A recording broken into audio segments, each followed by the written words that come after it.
Welcome back to the Fox Super Bowl Sunday pregame show.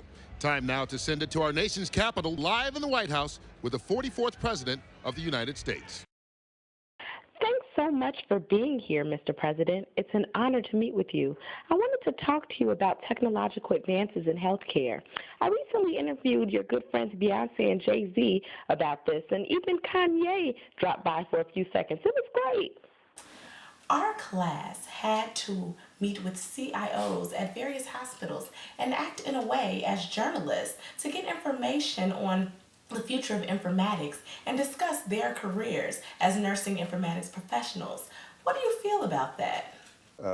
Those guys showed enormous courage, as so many journalists do around the world. And so not only was it important for us to make sure they were safe for them and their families, but to uphold the basic principle of free speech and freedom of the press.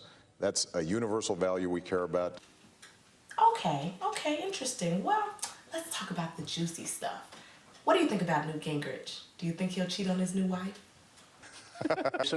Well, you know, he knows what he's going to do. But here's what we know. Well, what do you know? Well, let me say this. Well, say it. No. Okay, let's get back to business. When should we start making technological changes in healthcare? The time is now for you to start making a change. Well, you know, in Florida, there's one judge that says we don't need to change at all. The judge in Florida was wrong. Keep in mind that we've had 12 judges that said that just threw this case out. Well, how can a judge throw it out? I thought everything had to go through you first. Well, first it goes to the appellate court. You know, I think that the thing you understand intellectually, but you don't understand in your gut, is that every decision that comes to my desk is something that nobody else has been able to solve. The easy stuff gets solved somewhere by somebody else. Okay, I see how that process can be a bit tedious. What do we need to fight for?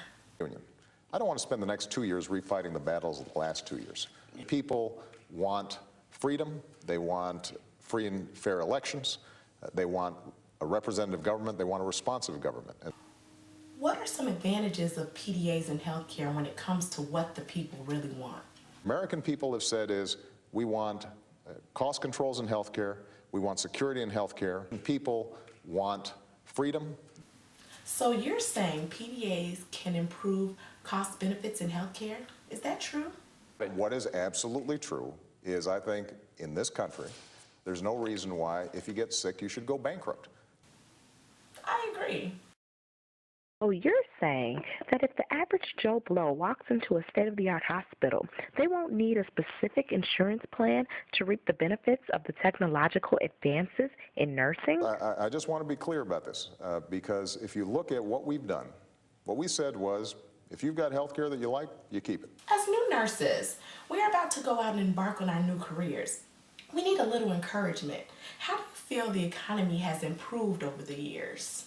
Over the first 2 years of my presidency, we had a complete disaster, right? We had a complete crisis. The financial markets were breaking down. We were slipping into a Great Depression. And we had to take a bunch of extraordinary steps in order to make sure that the economy was growing again, which it is now growing, making sure that the private sector was creating jobs again. It's now doing that, which is how are we going to win the future? How are we going to make sure that jobs are right here in the United States of America? How are we building a competitive society? Well, what are you focused on when it comes to the competency of Chamberlain students? And my practical focus, my common sense focus right now is how do we out-innovate, out-educate, out-build, out-compete the rest of the world.